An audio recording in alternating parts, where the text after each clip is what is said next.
Dr. Wilson, if I may, I would like to ask direct my first question to you.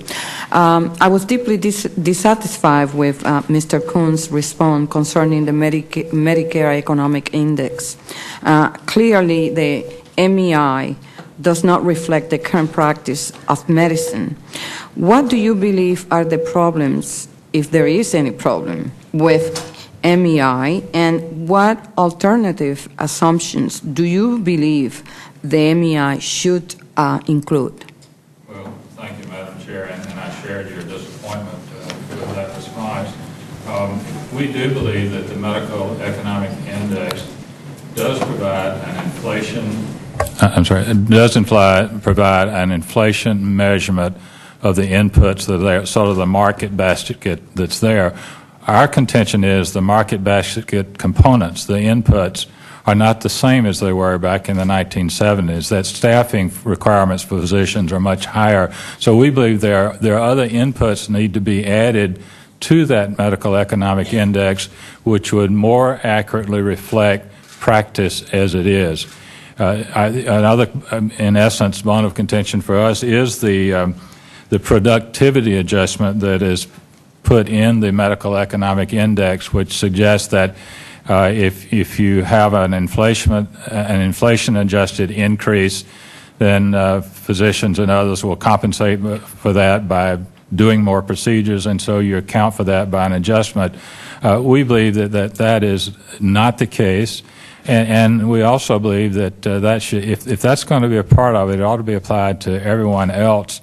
This time, that inflation adjustment or that adjustment is only applied to physician practices and physician payments. So we believe that a comprehensive look at the MEI to see if there's some other things that need to be measured, in essence, makes a lot of sense.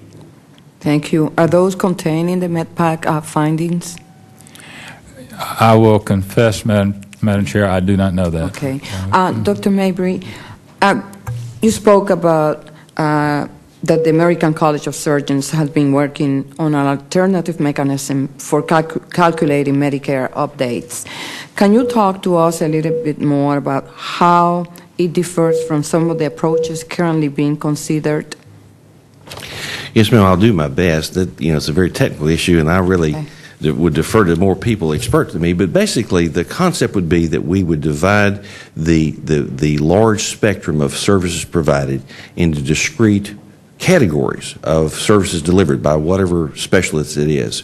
And each one of those, Congress, administration, would have the capacity to adjust the amount of money that's put in that bucket to spend in that given year. And if the need arises, for instance, for the patient-centered medical home or for more primary care payments, Congress would have that ability to do that. Mm-hmm.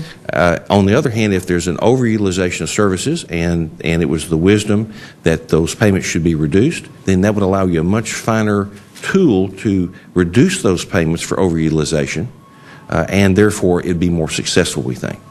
Does any of the other witnesses have any opinion on the proposal made by the American College of Surgeons?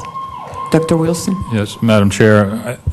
Actually, MedPAC did at least look at some options related to what they would call mini SGRs that might be based on specialty or service, as you've just heard from the surgeons, or maybe even based on geography. I guess our concern at the AMA is that having had a global SGR, which clearly has not worked, has not been able to distinguish between good growth and bad growth, as you've heard, really is a meat axe where a surgical scalpel is needed. We would have some concerns and think that to look at, in essence, having many SGRs, which one might characterize this as, would need careful study to be sure it didn't just compound the problem we're in. We believe that the critical thing is to move away from this system which says we're going to decide ahead of the year how many people are going to get sick, and if more people get sick that year, then we're going to dock the physician's pay. And we believe that in terms of the payment, we ought to be looking at the increased cost of providing care, and we also need to be looking at accountability and quality and performance and the kinds of things that you did hear Mr. Kuhn talk about and that the AMA has been working with CMS on. Thank you. Dr. Dale. Yes, it is an important issue, and I think we would be strongly in favor of careful study of proposals like this. We can see some pluses and minuses to it. Really, the bigger problem is since the beginning of Medicare, as you pointed out, there have been lots of changes, and in particular the relationship between hospitals, doctors, and pharmaceuticals have changed enormously. And it would really be much more important to study the global cost of health and then the partitioning of the funds to pay for it. Thank you. Ms. Reimers, the pending Medicare physician cuts could affect the ability of practices to make needed capital purchases. This is especially true in the current economic environment when it is even more difficult and costly to get a loan. In your opinion, will these cuts affect the ability of practices to purchase needed health information technology and medical equipment? Absolutely, and I believe that it already has. I mean, we really haven't had a raise in the last 7 years. So we've been, imagine working for 7 years without never a pay increase, but only your expenses going up. And so there's absolutely no reason to believe that they haven't already had an effect. There are many people who are still struggling to try to find creative ways to make purchases of this kind of equipment, so it is happening, but just not at the rate, the Navy like to move integrated health information systems. Any other member of the panel would like to? Well, no. Well, thank you, Madam Chairwoman. I would emphasize I am in solo practice of general internal medicine. And I can tell you that based on, and 75% of my practice is Medicare, so it is actually a challenge for me to replace existing equipment in the office as it is, and with this uncertainty, much less to consider other newer things which have benefits and are very positive and I'd like to have, but it's just out of the realm of possibility. Let me ask you, some members of Congress have suggested paying higher reimbursement rates for practices investing in health information technology. Do you think that the fee structure should be used as an incentive to encourage information technology adoption? We believe there need to be incentives. One of the realities is at this point only 11% of the benefits of going to health information technology actually accrue to the provider.